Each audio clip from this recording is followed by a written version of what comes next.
तो देखिए कंटिन्यू करते हैं। Nature of solute, nature of solute की अगर बेटा बात करें तो सॉल्यूट पार्टिकल्स के बीच में, ठीक है, सॉल्वेंट के बीच में भी होता है, अभी बताऊंगी आपको आगे। सॉल्यूट पार्टिकल्स के बीच में एक ग्रेट अट्रैक्शन फोर्स होता है, और ग्रेट अट्रैक्शन फोर्स जैसे NaCl मैंने लिया था, तो यहाँ पर NaCl में, ठीक है, जैसे मैंने यहाँ पर NaCl लिया था, तो NaCl के बीच में क्या है, electrostatic force of attraction, also known as coulombic force, also known as ionic bond.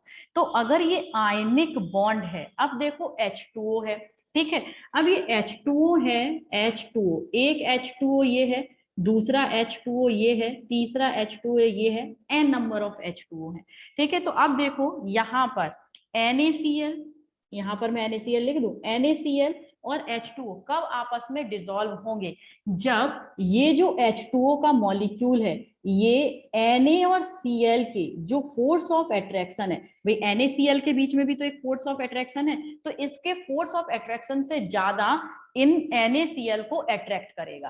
बात समझ में आई ना भाई, इनमें तो क्या है, फोर्स ऑफ अट्रैक्शन है ही है। अब ये इसमें डिसॉल्व होना चाहते हैं, इनमें आप इनमें मिलाना चाहते हैं, तो क्या होगा, ये कब डिसॉल्व होंगे, जबकि इनके फोर्स ऑफ अट्रैक्शन से ज्यादा ये क्या करें, इसे अट्रैक्ट करें, ठीक है। जैसे कि एक एग्जांपल मैं बताती हूँ आपको।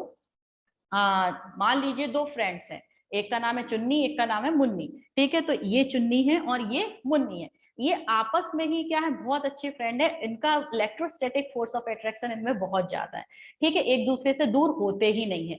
लेकिन पूरी क्लास में जो बच्चे हैं ना, वो क्या चाहते हैं, ये चुन्नी मुन्नी अपने में ही सीमित ना रहे, ये पूरी क्लास में आके मिल जाए। तो क्या करना होगा, उनमें जो क्या है आपका, इनमें जो अट्रैक्शन है, चुन्नी चुन्नी और मुन्नी, इनमें जो अट्रैक्शन है, इस अट्रैक्शन को हम कम नहीं कर सकते, ठीक है। आपने बहुत कोशिशें की, दोनों के बीच में साजिशें की कि दोनों के बीच में जो अट्रैक्शन है वो कम हो जाए, लेकिन उनका अट्रैक्शन कम नहीं हो रहा। तो आप क्या कहेंगे, आधी क्लास चुन्नी को पकड़ के खींच, आधी क्लास मुन्नी को पकड़ के खींच, और जैसे ही चुन्नी अलग हो गई, मुन्नी अलग हो गई, यानी कि दोनों क्या हो गई, क्लास में मिल गई। तो बिल्कुल वही कहानी होती है कि ये अलग अलग करने के लिए बहुत काम किया हमने, लेकिन हुआ क्या, जब अलग अलग नहीं हुए NaCl, तो H2O ने अपना एक खेल खेला खेला खेला, और उसने क्या किया कि Na और Cl को, इनके बीच में जो अट्रैक्शन फोर्स है उससे ज्यादा फोर्स से खींच दिया, ठीक है। तो ये इजिली एक दूसरे में ब्रेक हो गया। बात समझ में आई ना। तो ये जो पार्टिकल्स हैं, अब मान लीजिए ये तो हो गई, इसलिए डिसॉल्व हो गया। अब बहुत सारे पार्टिकल्स हैं जो डिसॉल्व नहीं हुए, जैसे कि हम बोले कि आपके पास सॉलिड फॉर्म में प्रेजेंट है, ठीक है, सॉलिडिफाइड क्या होता है आपका, कार्बोक्सिलिक एसिड नहीं, डिसॉल्व हो जाता है बेंजल्डिहाइड, ठीक है। क्या है आपके पास, बेंजल्डिहाइड। बेंजल्डिहाइड कैसा है, सॉलिड है, उसे पानी में घोला, लेकिन वो पानी में डिसॉल्व ही नहीं हो रहा। नहीं डिसॉल्व हो रहा का मतलब क्या है, कि जो बेंजल्डिहाइड के मॉलिक्यूल है, ठीक है, एक बेंजल्डिहाइड दूसरा बेंजल्डिहाइड, इनके बीच में फोर्स ऑफ अट्रैक्शन कैसा है, बहुत ज्यादा है, और इसे जब हमने इस वाटर में डाला ना, तो वाटर इसे अपनी तरफ नहीं खींच पाया, ठीक है। अब देखो दो बच्चे हैं, ठीक है, अब दो बच्चे हैं, जैसे कि एक है आपका टिंकू, एक है पिंकू, ठीक है, ये टिंकू और पिंकू हैं, ये इन दोनों में भी बॉन्डिंग बहुत अच्छी है, पूरी क्लास इन्हें भी चाहती है कि ये दोनों क्लास में मिल जाएं। लेकिन क्या हुआ कि क्लास के बच्चों में ये बहुत स्ट्रांग भी हैं, टिंकू और पिंकू, ठीक है, ये दोनों बहुत ही ज्यादा स्ट्रांग भी हैं, तो ये आपस में काफी अच्छी बॉन्डिंग है।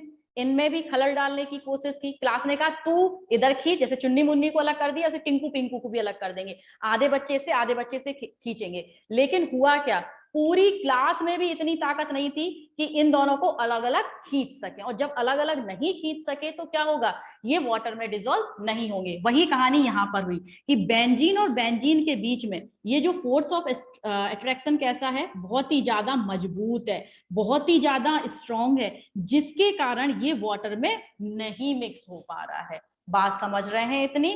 तो ये आपका सॉल्यूट पार्टिकल्स के बीच के अट्रैक्शन फोर्स पर भी डिपेंड करता है कि वो सॉल्युबिलिटी पर क्या इफेक्ट डाल रहा है। अगर सॉल्यूट पार्टिकल्स का अट्रैक्शन वीक है तो सॉल्युबिलिटी आपकी क्या हो जाएगी, सॉल्युबिलिटी जल्दी होगी। ठीक है, अगर सॉल्यूट पार्टिकल्स के बीच में जो फोर्स है वो वीक है तो सॉल्युबिलिटी जल्दी होगी, और अगर काफी स्ट्रॉन्ग है तो सॉल्युबिलिटी नहीं होगी या फिर सॉल्युबिलिटी देर से होगी। बात समझ गए इतनी? तो ये डिपेंड किस पर कर रहा था, नेचर ऑफ सॉल्यूट पार्टिकल्स पर। तो ये आपको मैंने इसके नेचर समझा दिए। आई थिंक समझ में आए चुन्नी मुन्नी टिंकी पिंकी? ठीक है, समझे भाई जी? एक छोटा सा टॉपिक और कराएंगे फिर आज की छुट्टी। ओके, स्क्रीनशॉट लिया?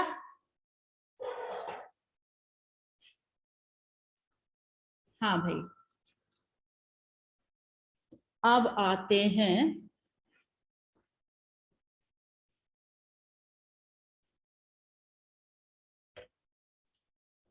ठीक है, चलिए अब आते हैं आपका एनालिसिस ऑफ सॉल्यूशन। इसे भी रफ करो यार, इसकी क्या जरूरत है अब? नहीं जरूरत है। हाँ भाई, analysis of solution, analysis of solution. किसी भी सॉल्यूशन का जो हम एनालिसिस है वो कैसे कर सकते हैं? दो बेस पर कर सकते हैं बेटा। एक है हमारा qualitative, qualitative expect, aspect sorry, aspect. ठीक है, और दूसरा कौन सा है? Quantitative, quantitative aspect. ठीक है, दो एस्पेक्ट पर हम किसी भी सॉल्यूशन का एनालिसिस कर सकते हैं। ठीक है, एक क्वालिटेटिव, क्वालिटेटिव का मतलब होता है क्वालिटीज। ठीक है, आपकी कैसी क्वालिटी है? जैसे कि हमारी क्वालिटी है कि हम बहुत अच्छे से पढ़ते हैं, बहुत अच्छे से याद कर लेते हैं, समथिंग, ये हमारी क्वालिटी है। ठीक है, और क्वांटिटी का मतलब क्या होता है? अब पढ़ाई को आप ये तो ना कहोगे मैंने आज 2 kg पढ़ाई की, मैं कहूंगी आज पता मैंने अपनी क्लास को 5 kg पढ़ाया, है ना? तो जिसमें कि आपका क्या आ जाए, कोई न्यूमेरल वैल्यू आ जाए, जैसे 5 किलो, 10 किलो, 15 किलो। ठीक है, तो वो क्या होगी आपकी क्वांटिटी। तो क्वांटिटी के बेस पर सॉल्यूशन को एनालाइज किया जा सकता है कि इसमें इतना सॉल्यूट, इसमें इतना सॉल्वेंट मिलाया है। ठीक है, और क्वालिटी के बेस पर भी किया जा सकता है, जिसमें कि हम डाइल्यूट और कंसंट्रेटेड मींस क्वालिटी बताएंगे, ज्यादा है अधिक है, लेकिन ज्यादा और अधिक कितनी है ऐसा हम नहीं बता सकते। ठीक है, तो क्वालिटी में क्या आएगा, आप अच्छा बुरा जिसमें कि कोई न्यूमेरल वैल्यू आप ऐड ना करें, और क्वांटिटी में क्या हो जाएगा, कोई न्यूमेरल वैल्यू आपकी क्या हो जाएगी इधर बेटा जी, ऐड हो जाएगी। बात समझ रहे हैं? तो क्वांटिटेटिव एस्पेक्ट में आपको दो टाइप के सॉल्यूशन पढ़ने हैं बेटा। एक है अपना कौन सा solution? Dilute solution, dilute solution. और दूसरा कौन सा है अपना? Concentrated solution. ठीक है, दो टाइप के हैं क्वालिटेटिव एस्पेक्ट पर, dilute solution and concentrated solution. Quantitative aspect पर ये जो है आपका, ये प्रैक्टिकली इंपॉर्टेंट है। ठीक है, आपके प्रैक्टिकल के लिए इंपॉर्टेंट है, थ्योरी में इधर से कुछ नहीं आना। ठीक है, मैं फिर से बता दे रही हूँ, क्वालिटेटिव एस्पेक्ट में थ्योरी में से आपका क्वेश्चन नहीं पूछा जाएगा, प्रैक्टिकल के लिए आपका इंपॉर्टेंट है, तो आपको मैं समझा दूंगी। ठीक है, क्वांटिटेटिव है ये आपके practical as well as theory. ठीक है, प्रैक्टिकल में तो है ही है, थ्योरी के लिए भी आपका क्या है, ये इंपॉर्टेंट है। और क्वांटिटेटिव एस्पेक्ट में आपको क्या पढ़ना है? Mass percentage of element. ठीक है, किसी एलिमेंट का मास परसेंटेज क्या है? Mass percentage of solute. ठीक है, कि 20% सॉल्यूट प्रेजेंट है, 70% सॉल्यूट प्रेजेंट है। मोल फ्रैक्शन,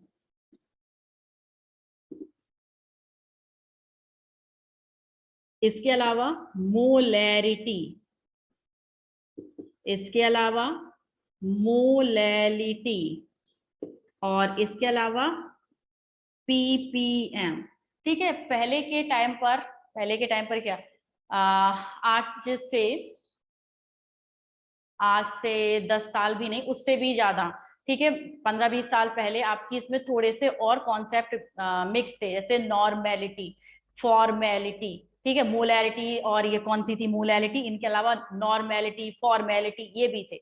लेकिन भाई अब ये सिलेबस में नहीं है। ठीक है, जो पुराने टीचर है ना, आप जानते हो ना, ओल्ड एज पर्सन, तो वो ये नॉर्मेलिटी और फॉर्मेलिटी ये सारी चीजें भी करा देते हैं, लेकिन भाई ये सिलेबस में नहीं है अभी। क्या मैं खुद जब 12th में थी मेरे टाइम पर भी वो सिलेबस में नहीं थी, ठीक है। तो ये बहुत पुराने टाइम पर थे, और अगर आपको ये नॉर्मेलिटी फॉर्मेलिटी पढ़नी है तो हायर क्लास में आप पढ़ेंगे। मीन हायर क्लास का मतलब BSc second year third year में मिलेंगे केमिस्ट्री में।